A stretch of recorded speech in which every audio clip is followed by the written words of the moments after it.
All right, guys, workout 3. So just like workout 1 and workout 2, we're always going to start with warming up and some mobilization. Then we're going to move into some activation because we're using certain muscle groups while we're working out. And we want to make sure that those muscle groups that we're working are turned on and ready to rock to support our training. Then we're going to move into some footwork drills because footwork is so important for sports-specific training, especially volleyball. Then we're going to get into our workout. And like always, it's good to make sure that you properly cool down and stretch when you're done. So the warm-up for today, some new things. Obviously, you can go back and revisit workout 2. You can revisit workout 1. If there's something in those warm-ups that you feel like worked really well for you and you'd like to incorporate those, please feel free to do that. But for workout 3, I'm going to show you a couple of new ones. So the first one's called a seated 90-90. And the best way I can describe this is kind of starting out like we do with butterfly, except I'm going to pull one leg around behind, and I'm going to make the front leg about 90-degree angle, and I'm going to make the back leg about 90-degree angle. So that's where we get the word 90-90. From here, I'm going to think about leaning forward over that front knee with my belly button. Should feel a good stretch to the outside of the hip and the glute. So you guys would go 90-90, about 30 seconds on each leg. And then from there, you're going to open up and go the opposite direction. So again, still staying 90 degrees with the front leg, 90 degrees with the back leg, and then thinking about leaning forward with the belly button, 30 seconds each direction. After you guys work your way through your 90-90, then you're going to go into something we call a sleeper stretch. So this one's really good for shoulder stability.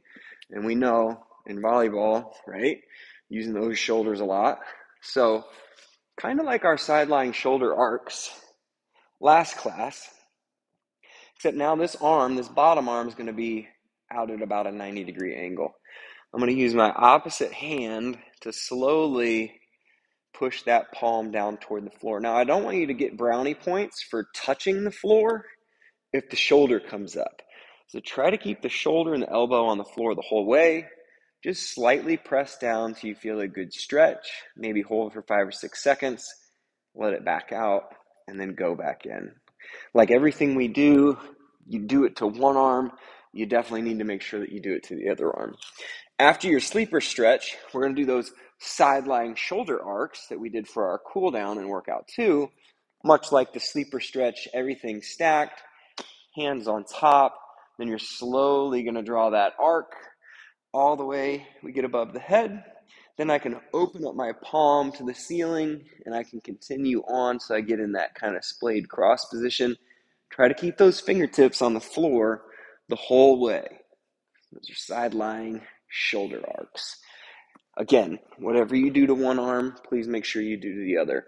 After that, we're going to do some hip shifts. Now, if you have a dumbbell or a kettlebell, you can use it, but you can also do this drill without a dumbbell or a kettlebell. So I'll show you what that looks like first, and then we can use the weight if we need to. So go ahead and take a knee, 90 degrees with the front leg, 90 degrees with the back leg. Then we're going to open up that front leg at about a 45-degree angle. Okay, from here, nice and tall, think about leaning through and forward. I'm kind of shifting all that weight out over that front foot. Keep this front foot nice and flat. You should get a good ankle stretch. So these are our hip shifts, kind of back and forth, get a good stretch, and then come back up. Again, you'll do whatever you do to one side, you'll also do to the other.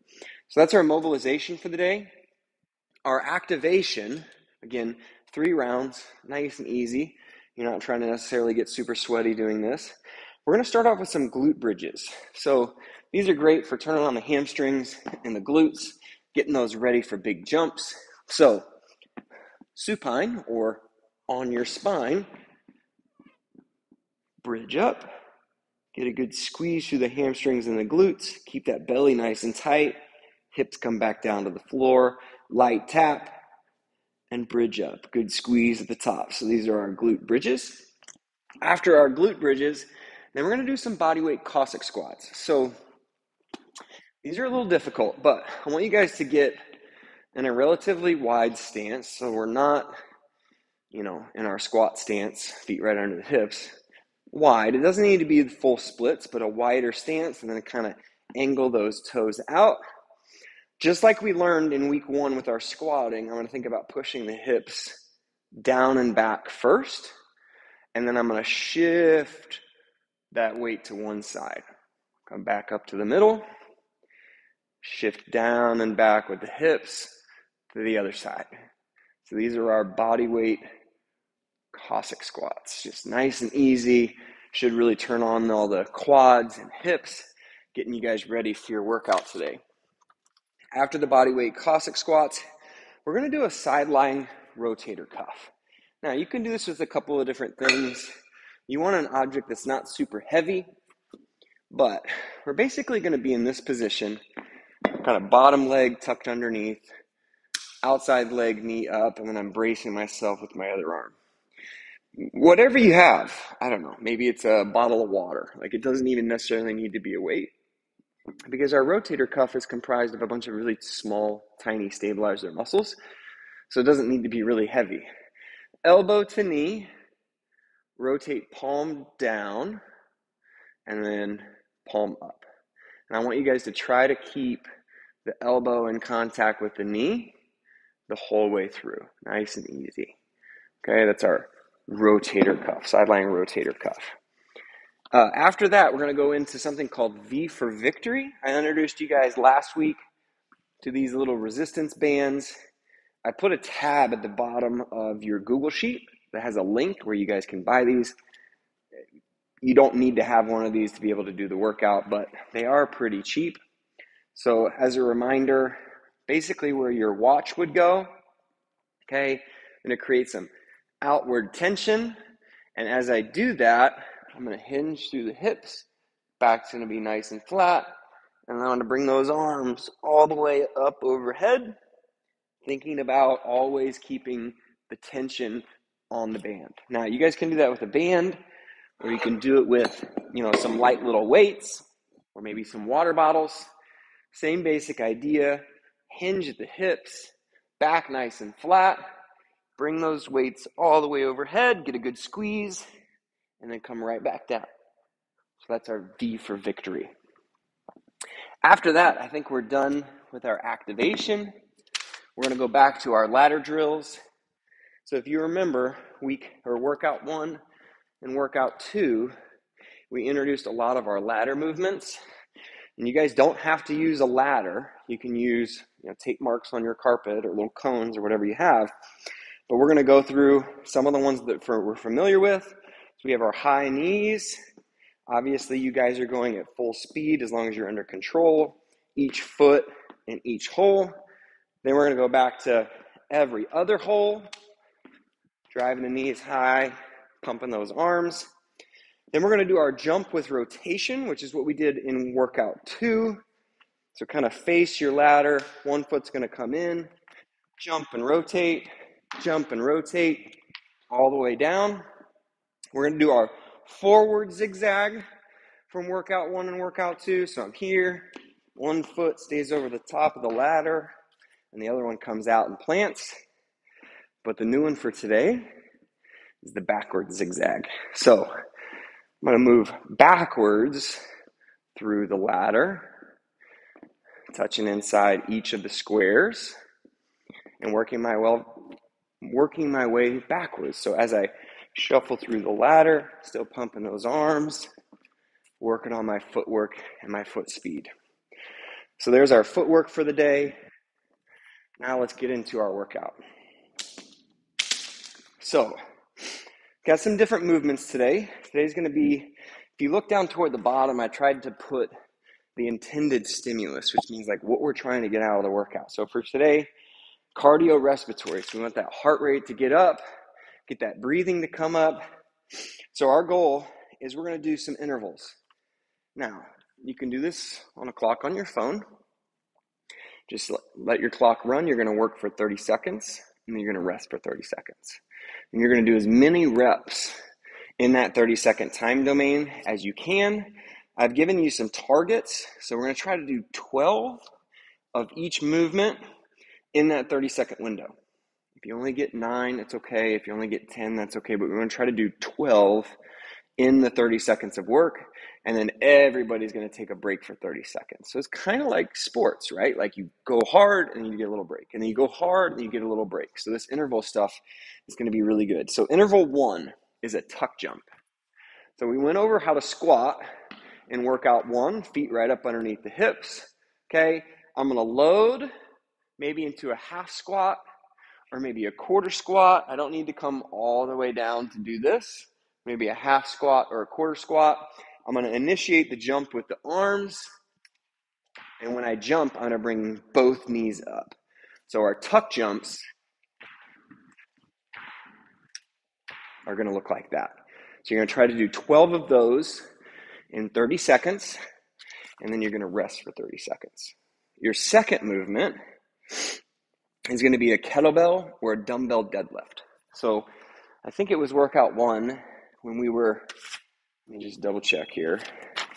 Workout 1, workout 2, we did the Russian kettlebell swing. So this is very similar to Russian kettlebell swing. Bell's going to start on the floor between the feet. I'm going to think about sending my hips down and back, so I'm going to hinge at the hips. When I hinge at the hips, I'm going to slowly come down and either grab my dumbbell or my kettlebell. My back's going to be nice and flat. I don't want to be rounded out like this. Nice and flat. Push that floor away. Get a good squeeze through the hamstrings and the glutes. And then I'm going to come right back down. So these are my kettlebell or my dumbbell deadlifts. After the kettlebell or dumbbell deadlifts, let's see, where do we go next? You're going to do 12 plank toe taps. So this one's kind of interesting. So we're going to be in a plank. And when I'm doing this, I'm going to push my hips up and back toward the ceiling. And then I'm going to reach through and tap. If I'm using my right hand, I'm going to tap my left foot. So I'm going to press up, reach through, come right back to plank. And then I'm going to use the opposite arm. Push up, reach through, and come back to the plank. So we have 12 plank toe taps. And remember, you guys are doing this with 30 seconds of work, 30 seconds of rest. So from top to bottom, you guys are going to do 12 tuck jumps, and you're going to rest for 30 seconds. Then you're going to do 12 kettlebell or sumo deadlift high pulls, sumo deadlifts, and then we're going to do 12 plank toe taps. Now, if the deadlifts are just way too easy for you, we can add a movement. We can do a high pull. So we'll be here, down to the floor, finish those hips, and bring that dumbbell or that kettlebell right up underneath the chin. So down to the floor, light tap, all the way up. So this would be the kettlebell, dumbbell, sumo deadlift high pull.